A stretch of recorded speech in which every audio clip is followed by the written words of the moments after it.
नमस्कार, खबर 11 बजे में आप सभी का स्वागत है और मैं हूं आपके साथ आशिमा त्यागी। बुलेटिन की शुरुआत बड़ी खबर के साथ। मेरठ से इस वक्त की बड़ी खबर। एसपी विधायक रफीक अंसारी के बिगड़े बोल। एसपी विधायक रफीक अंसारी ने सरकार को धमकी दी है। 5 साल तक हर थाने में मचाई हिंदूगर्दी। रफीक अंसारी की तरफ से ये विवादित बयान, जवाब देने का वक्त आ गया। तो सरकार को धमकी देते हुए कहा है कि जवाब देने का वक्त आ गया। 5 साल में खूब हिंदूगर्दी मचाई। तो रफीक अंसारी के बिगड़े बोल सामने आए। मेरठ शहर से एसपी विधायक है रफीक अंसारी और अब उन्होंने एक उकसाने वाला ये बयान दिया है। ये वीडियो सामने आया है जिसमें वो सीधे सरकार को धमकी देते दिख रहे हैं। तो मेरठ शहर से विधायक है रफीक अंसारी। वीडियो में वो ये कहते हुए नजर आए हैं कि मेरठ का मुसलमान कभी दबा डरा नहीं है। आज हालात बहुत खराब है और सपा विधायक ने यह भी कहा कि इस सरकार ने पिछले 5 सालों में मुसलमानों को दबाने का काम किया है। उन्होंने कहा कि बीजेपी ने 5 साल तक हिंदूगर्दी मचाई है, लेकिन मेरठ का मुसलमान कभी दबा नहीं है। अब हिंदूगर्दी नहीं होने देंगे। क्या कुछ कहा, देखिए इस वीडियो। इन 5 साल के अंदर पूरी हिंदूगर्दी मचाई उन्होंने, हर थाने में हिंदूगर्दी मचाई है। मैं कहना चाहता हूं दोस्तों, अगर ये सरकार बन गई, ये तो गुंडा हो जाएगा, ये तो बदमाश हो जाएगा मेरठ के अंदर। साथियों, मेरठ के अंदर दोस्तों यकीन मानिए, मेरठ का नौजवान, मेरठ का मुसलमान कभी दबा नहीं है किसी से। लेकिन साथियों, इस सरकार ने आपको दबाने का काम किया, आपको कुचलने का काम किया, आपको खत्म करने का काम किया। दोस्तों मैं कहना चाहता हूं, आने वाला दौर दोस्तों ऐसा है, ये हालात बहुत खराब है। तो आपने सुना कि किस तरह से यहां पर धमकी सीधे तौर पर दी गई है और कहा है कि 5 साल में जो हिंदूगर्दी मचाई गई है, अब उसका जवाब देने का वक्त आ गया। सीधा रुख करेंगे, संवाददाता अभिषेक हमारे साथ जुड़ गए हैं लाइव। अभिषेक, एसपी विधायक के बिगड़े बोल, सीधे हिंदुओं को धमकी दी है। देखिए, रफीक अंसारी बहुत सीजन्ड राजनीतिक हैं, लेकिन उन्होंने ऐसा बयान सुनाई दे रहा है कि जो उन्होंने कहा है, जिस बात को लेकर अखिलेश यादव और जयंत चौधरी परेशान हैं, लेकिन उनके नेता बाज नहीं आ रहे हैं। रफीक अंसारी शायद ये भूल रहे हैं कि समरग हिंदू जब एक हुआ तो 325 सीटें भाजपा को यूपी में मिली और 2014 और 2019 लोकसभा चुनाव में ऐतिहासिक जीत बीजेपी ने दर्ज की। अगर केंद्र में मोदी बैठे हैं तो उसकी बहुत वजह यूपी है।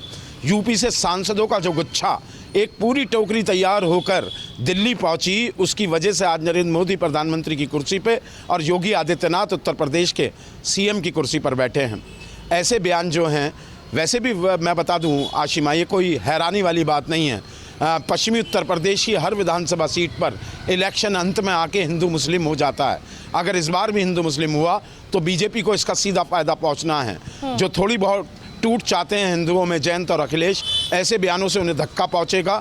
और निसंदेह अभी देखिए, मैं बार बार एक बात कह रहा हूं कि पश्चिमी उत्तर प्रदेश का जो चुनाव है पल पल बदलता है। इन बयानों की वजह से ये पल पल बदल सकता है और जो एक कभी 10 दिन पहले चुनाव से इस पाले में गेंद दिखाई देती है, अभिषेक, लेकिन इन बयानों के जरिए जो माहौल है वो भी खराब होता है।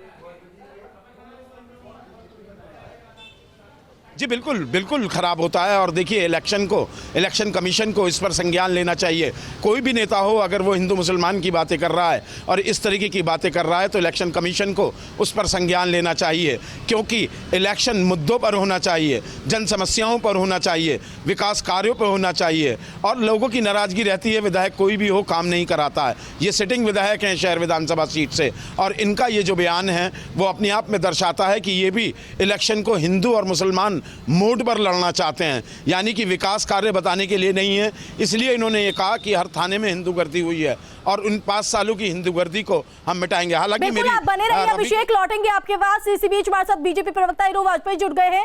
वाजपेयी जी, बहुत बहुत स्वागत है आपका न्यूज स्टेट में। लेकिन जिस तरह से यहाँ पर एसपी विधायक की तरफ से रफीक अंसारी ने ये सीधे तौर पर सरकार को टारगेट करते हुए कहा है कि हम डरे नहीं है और अब हिंदूगर्दी तो बहुत मचा ली, अब जवाब देने का वक्त आ गया है, क्या कहेंगे आप इस बयान पर? देखिए, भारतीय जनता पार्टी का लगातार ये मानना रहा है कि, और ये बात साबित भी होती रही कि समाजवादी पार्टी देश को बांटने के लिए अलगाववादी शक्तियों के साथ है। आतंकवादियों और इस तरह के भड़काऊ बयानों देने वाले जो मुस्लिम हैं उनके उसमें रहती है।